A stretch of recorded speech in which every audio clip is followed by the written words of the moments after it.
let's swing over for a second and let's chat about the Democratic race. That is the race to 2,383 delegates. Now, those of you who are West Wing fans may remember the episode 2,162 votes, because that's what was required back when they were making that program in 2012 or 2008. I can't remember what it was, but the number of delegates has grown to 2383.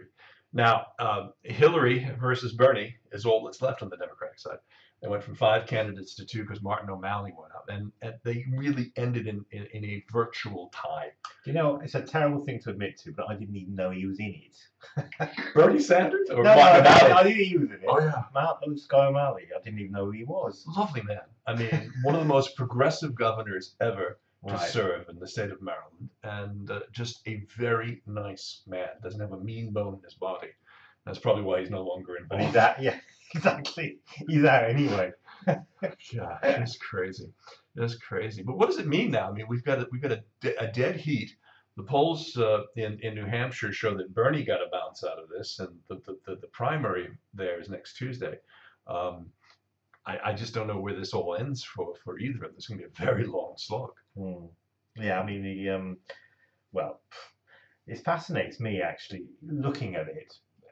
Well, the first thing to say is, I mean, the caucus system, I think, is unbelievably complex, but I mean, we've got a massively important democracy there happening. And it's a fantastic thing to see people engage with stuff. You know, and when she was touching on, you know, the turnout is higher than we've ever seen, really, and I think that's fantastic.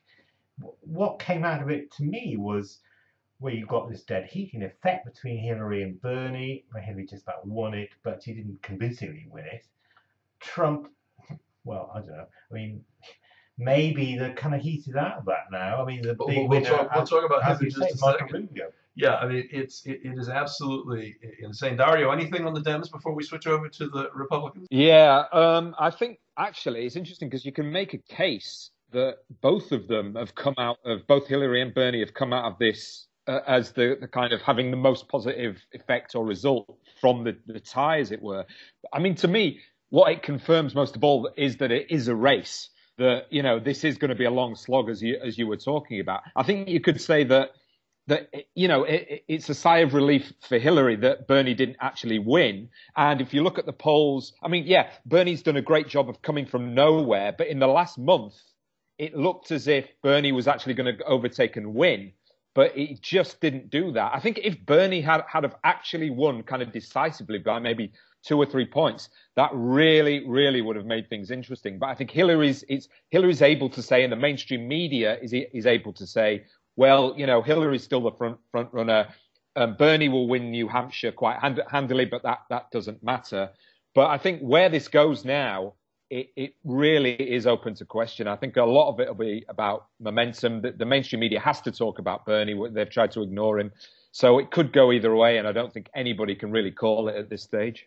And we're recording on a Thursday, so tonight there is a very big Democratic debate with the only two on stage being Bernie and Hillary for about an hour and a half, and that's being hosted by the American network MSNBC. So that should give us some very interesting fuel for both fires.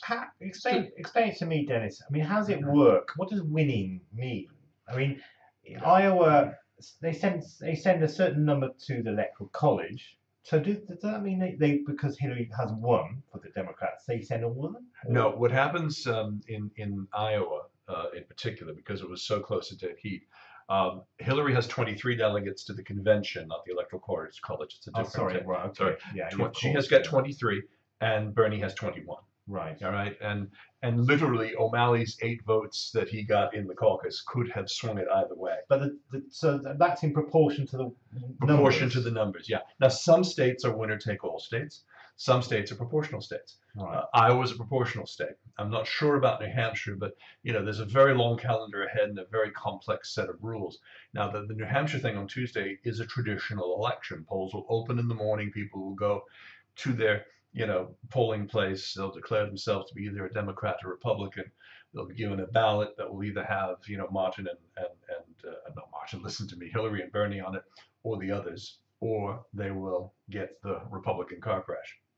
Just to make a quick point before we move on, I read a stat the other day that said, Hillary has got the advantage when it comes to the national polls, so she's well ahead statistically when polls are taken across the country. However, that's just among Democratic voters. If you add in the independents, then Bernie Sanders is a lot closer to Hillary. So I think it's a really interesting battle to come, and it could come down to whether or not young people come out to vote, which is a really interesting state of affairs. Well, that was what actually hurt Bernie, even though he was, like 3-1 favorite amongst young people. Only 18% showed up to vote. So getting the young person turnout was a big thing.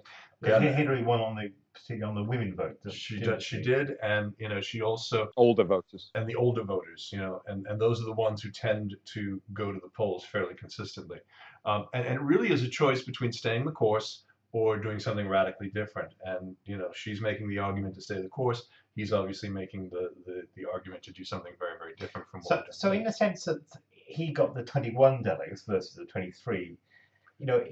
That's why they're saying it was a victory in a sense. Although she won, yeah, it was a statistical tie. He still got 21 delegates. They literally 701 to 697. That was how close it was, and the eight votes from O'Malley would have swung it either way.